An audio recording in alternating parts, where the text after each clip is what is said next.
Welcome all to சரிக்தா சமையல். இன்றைக்கி நம்ம சமையலில் ரொம்ப டேஸ்ட்டான ஒரு சட்னி ரெசிபி தாங்க பண்ண போகிறோம். நல்லா ஹெல்த்தியாகவும் இருக்கும். இது பண்ணுறதுக்கு ஒரு கடாய் சூடு பண்ணிவிட்டு கொஞ்சமாக எண்ணெய் சேர்த்துக்கலாம். எண்ணெய் காஞ்சதும் 2 ஸ்பூன் கடலைப்பருப்பு சேர்த்துக்கலாம்.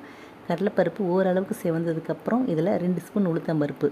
இப்போது கடலைப்பருப்பும் உளுத்தம்பருப்பும் நல்லா செவந்து வந்ததும் இதில் 2 காஞ்ச மிளகாய் சேர்த்துக்கலாம். நான் காரம் அதிகமாக உள்ள காஞ்ச மிளகாய் எடுத்திருக்கேன், அதனால் 2 சேர்த்துருக்கேன். நீங்கள் காரம் கம்மியாக இருந்தால் 4 மிளகாய் சேர்த்துக்கலாம்.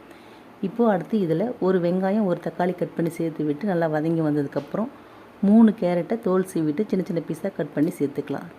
கேரட் 2-3 நிமிஷத்துக்கு நல்லா வதங்கினதுக்கப்புறம் கொஞ்சமாக புளி சேர்த்து நல்லா கலந்து விட்டு ஆற வச்சு ஒரு மிக்ஸி ஜாரில் சேர்த்துக்கலாம். இதுக்கு தேவையான அளவு உப்பு சேர்த்து கொஞ்சம் தண்ணி விட்டு நைஸாக அரைச்சி எடுத்துக்கலாம். இப்போது இதை தாளித்து விட்டுடலாம். அதுக்கு ஒரு கடாயில் 2 ஸ்பூன் எண்ணெய் சேர்த்து காஞ்சதும் 1/2 ஸ்பூன் கடுகு உளுந்து, ஒரு காஞ்ச மிளகாய், கொஞ்சம் கருவேப்பிலை சேர்த்து நல்லா செவந்ததுக்கப்புறம் நம்ம அரைச்ச சட்னியை சேர்த்து நல்லா கலந்து விட்டால் சுவையான கேரட் சட்னி ரெடி.